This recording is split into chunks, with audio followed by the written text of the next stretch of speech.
I blame rock and roll and the army for my cheating wife. You are thinking, sure, blame everything but yourself.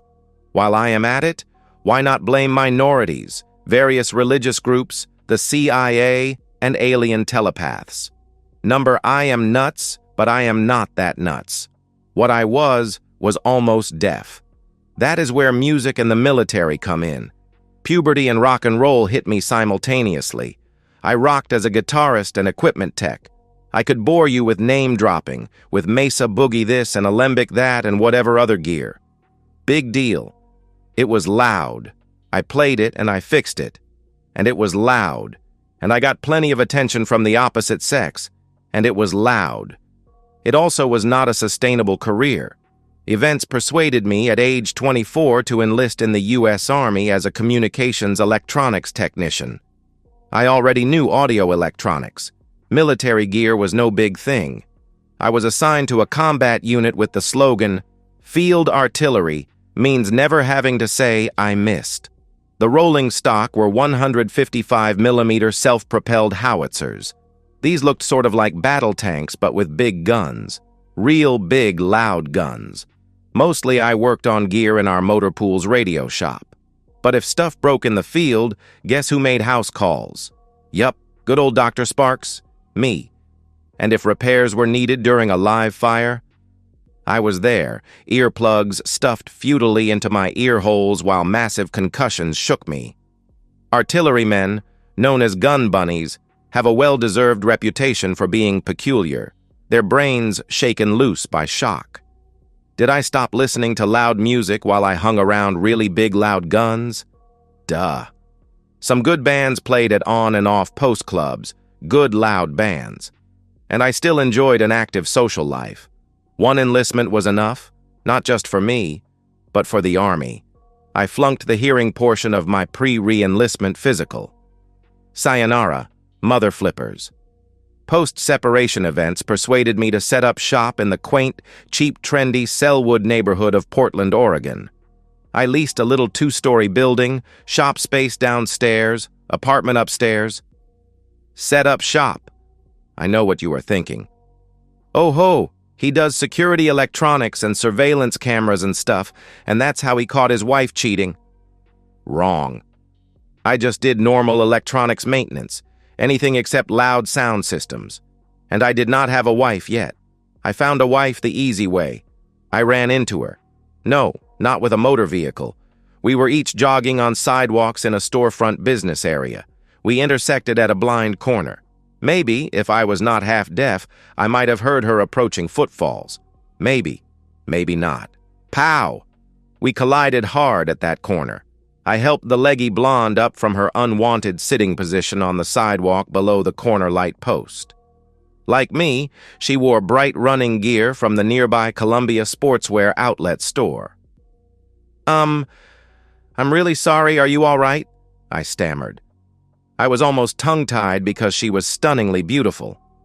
I mentioned here that I have had an active social life, and that is true, with many different women of varied ethnicities and attributes. But none compared to the vision of divine beauty dusting herself off before my very eyes. Shoulder high to my 6'4" frame, smoky blue eyes and a sharply smart oval face, more dazed than disturbed. A perfect physique that narrowed to a flat-bellied waist, generous enough hips, and taut runner's legs. And that golden halo of hair. Yeah, let me see. She twisted and stretched her divine body. Yeah, I seem to be intact and I don't feel bruised. I guess I just wasn't paying attention. Her Bluetooth earbuds had popped loose. She appraised me with those amazing eyes. She saw a tall, thin, square-head guy, his face adorned with wire-rimmed glasses, topped by an unruly black mop, probably gazing idiotically at her. How about you? Any damage? She took my arm and felt my pulse. I seem okay, I think. Are you a nurse? I asked, trying to regain my composure. No, I push numbers at an accountancy down the street, but I took first aid classes and I always like to check pulses. Yours is running sort of fast. Yes, my heart was racing, and not because I hurt. I tried to remain calm, I've got to calm a little. By the way, I'm Ben Kubelski. Hi, Ben. Glad to meet you, even this way. I'm Marva Ferris. You live or work around here?" Her voice was melodic and clear.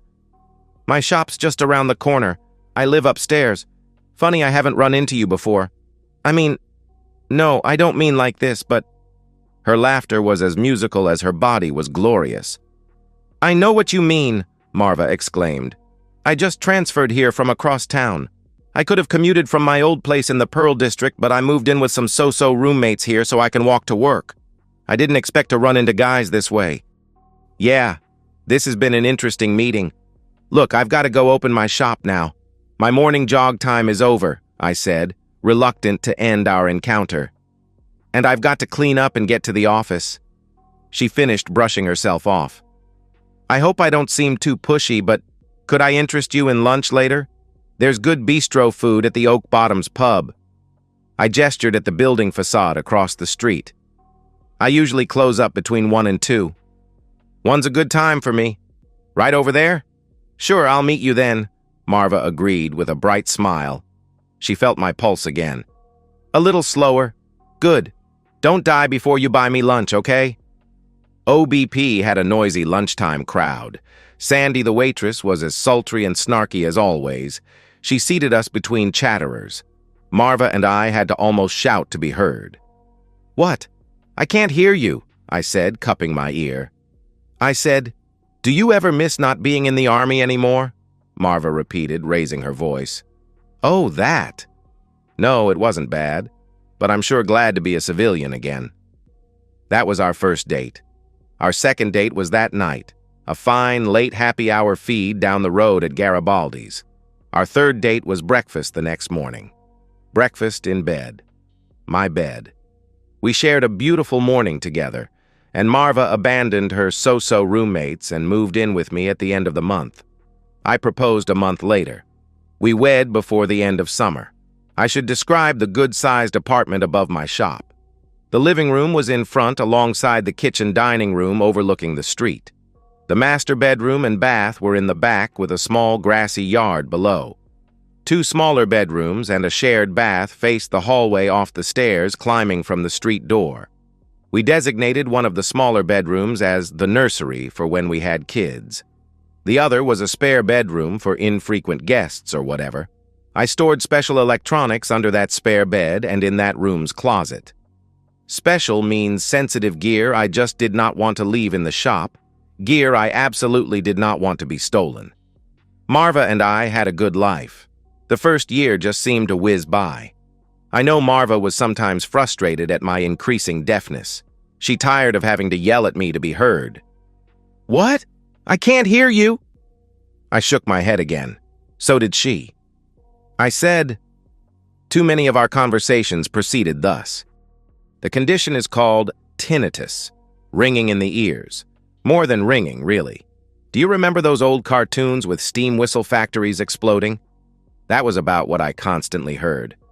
Oh, my aching head. I tried to improve. I tested various high-end hearing aids. None helped much. Marva continued yelling. Life was good otherwise. We settled into patterns.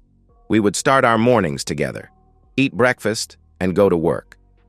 Marva's office shifted lunchtime to straddle noon, from 11:30 a.m. to 12:30 p.m., while I kept my 1 to 2 closing time to accommodate lunchtime walk-in customers, so we only lunched together on weekends.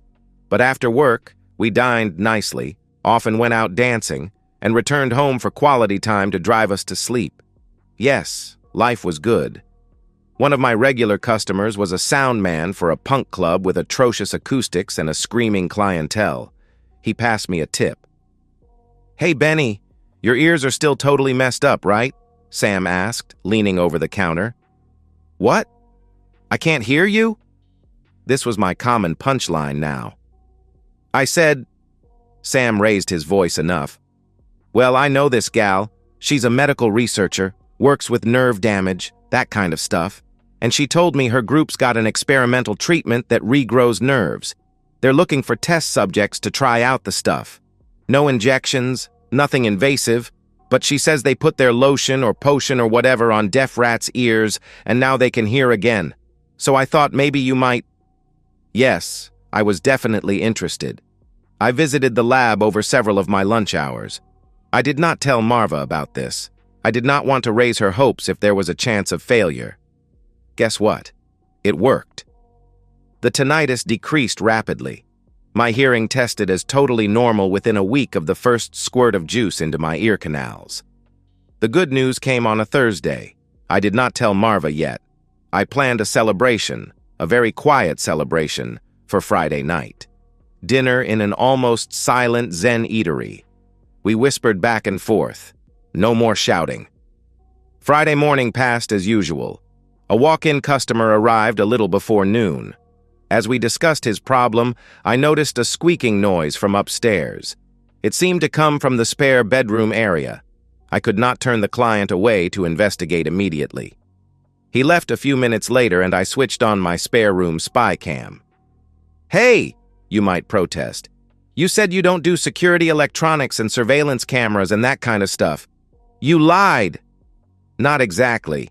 I do not focus on security gear. But I have lots of expensive equipment stored upstairs, and I have a little spy cam aimed to watch it, just in case. I almost never bothered to watch it because I was lazy and trusting. But I watched it now, and I saw. For the first time, I saw my incredibly gorgeous wife Marva being intimate with some dark-haired guy. That squeaking sound I heard, that was the song of the bouncing bed springs. I felt my blood pressure and pulse spike. I saw red. I heard a roaring in my ears, totally different than the old tinnitus, a roaring of rage. But I did not go nuts, not then. I switched on the spy cam's audio, and I heard. I heard Marva's enthusiastic reactions and dark hair's triumphant sounds. When they finished, they talked, and I heard. "He really is a moron," said the man, his voice smooth and confident. "Every morning and every night he thinks he's got you all to himself, and every noon I have you. What a sucker." "Yeah, Jimmy, we've had lots of fun these last few months," Marva replied, her voice casual and unconcerned. "All because he's frozen to his schedules and too deaf to hear anything. He just doesn't have a clue. Sure, I love him, but I love being with you more. I can't wait to see you again tomorrow." I heard more like that. So she had been cheating for months? And they are going to continue? I don't think so. Do you see why I blamed Amps and the Army for Marva cheating? If I was not so deaf, I would have heard her better. She would not have yelled at me so much. She would not have turned to Jimmy in frustration. I tried to convince myself of that, but she still cheated. I acted totally normal that evening, mostly deaf as usual. We dined nicely. We went out dancing. We came home and spent time together like any other night. We slept. We woke up together in the morning. Marva went to work. I went to work too, but in the spare bedroom. I thought the police might be curious, so I prepared the scene. Removing the Wi-Fi spy cam only took a minute. No evidence of surveillance remained. I carefully rubbed some wiring to wear through the insulation. Not a lot, just enough. I carefully positioned the wiring to sit accidentally against the bed springs and frame. I hooked the wiring to a high-power transformer appropriate to feed the room's gear. I made sure the gear was protected by quick-blow fuses. Yes, I wired the bed. And just before noon, the power went out in the shop and the block. But not before Marva and Jimmy had rocked and rolled on the bed and shorted out the wires and received 50 kilowatts of AC streaming through their bodies, nicely incapacitating them.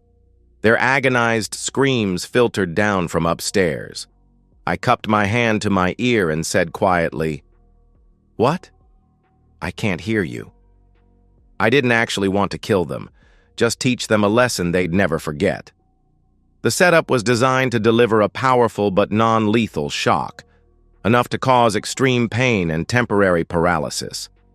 The circuit had been carefully calibrated with a current limiter. They wouldn't die, but they'd wish they had for a few minutes.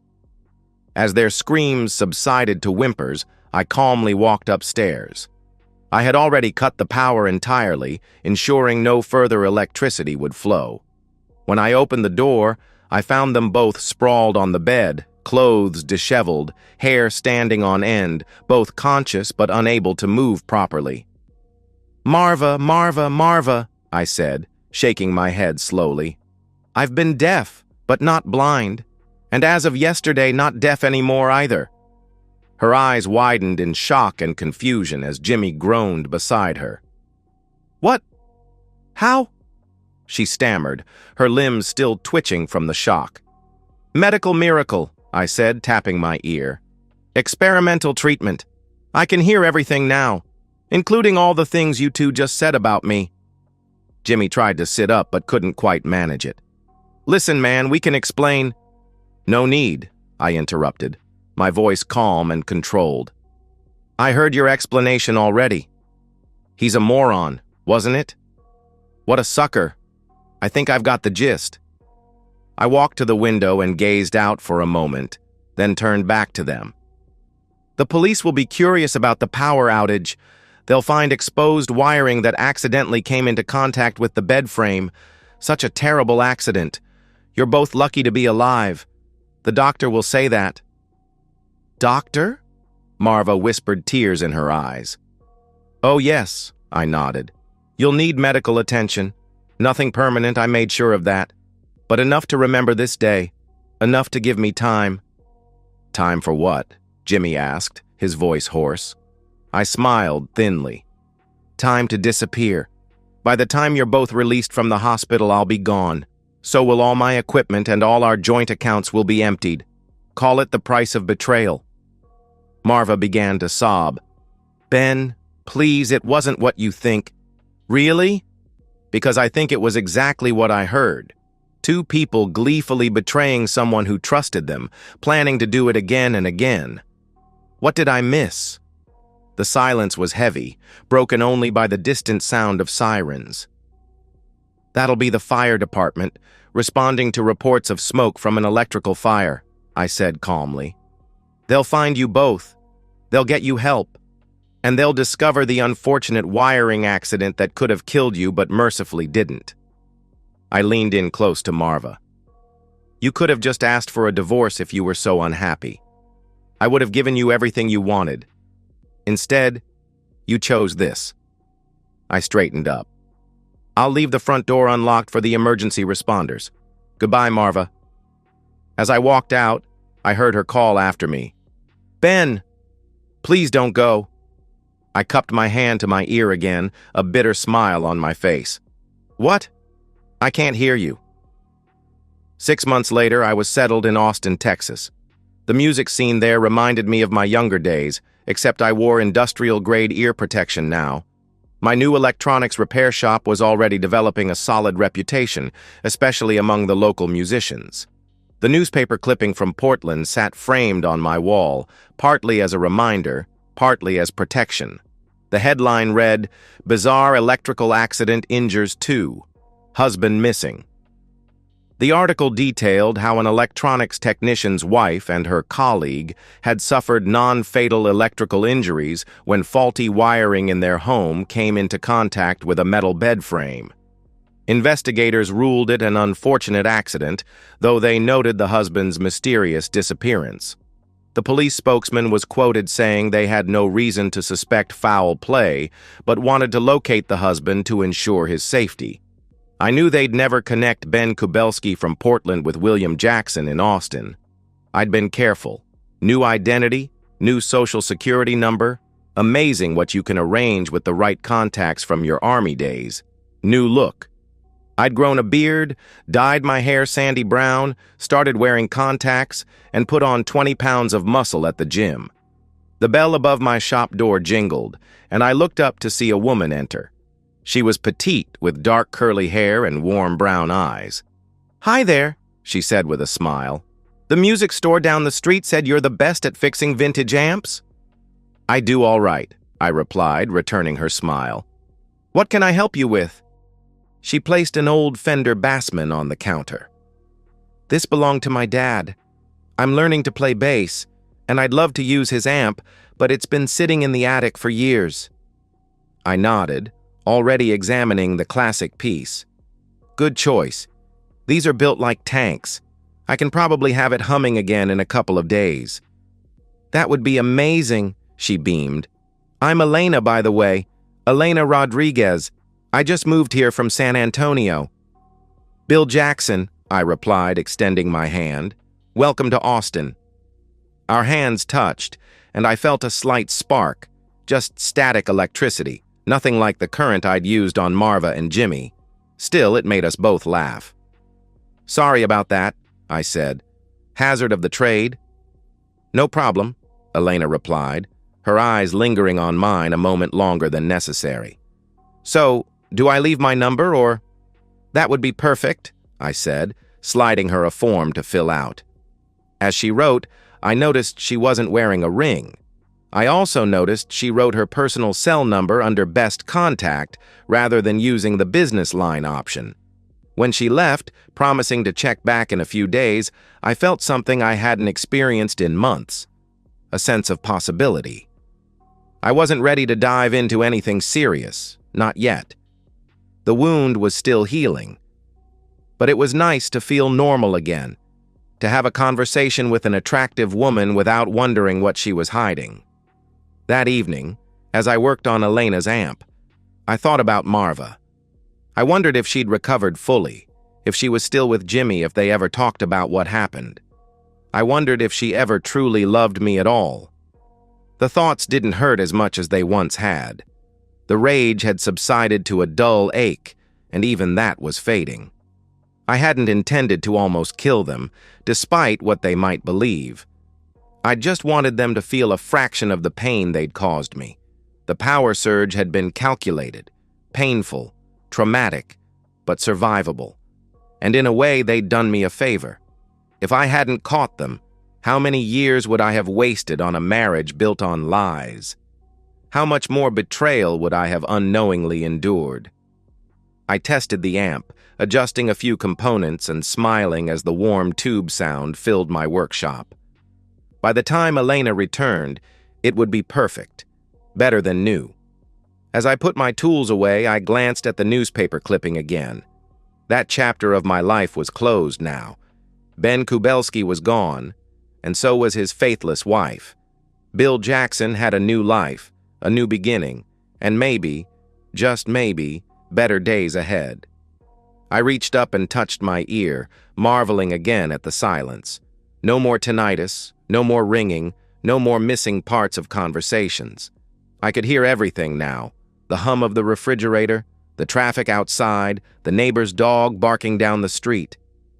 What a gift, I murmured to myself, to finally hear the world clearly. And for the first time in a long time, I smiled without bitterness. Life goes on. Sometimes it even gets better. The next day, Elena called to check on her amp's progress. We talked for 20 minutes about music and Austin, and eventually made plans for dinner that weekend. Just as friends, of course. Two newcomers to the city getting to know each other. When we hung up, I didn't cusp my hand to my ear. I didn't say, "What? I can't hear you." Instead, I heard every word. And that's the end of today's story. If you enjoyed it, please give this video a thumbs up and drop a comment below. Your support helps the algorithm push my content further. If you're new to the channel, don't forget to hit that subscribe button. It really helps me keep creating more stories for you. Thanks for watching, and I'll see you in the next one.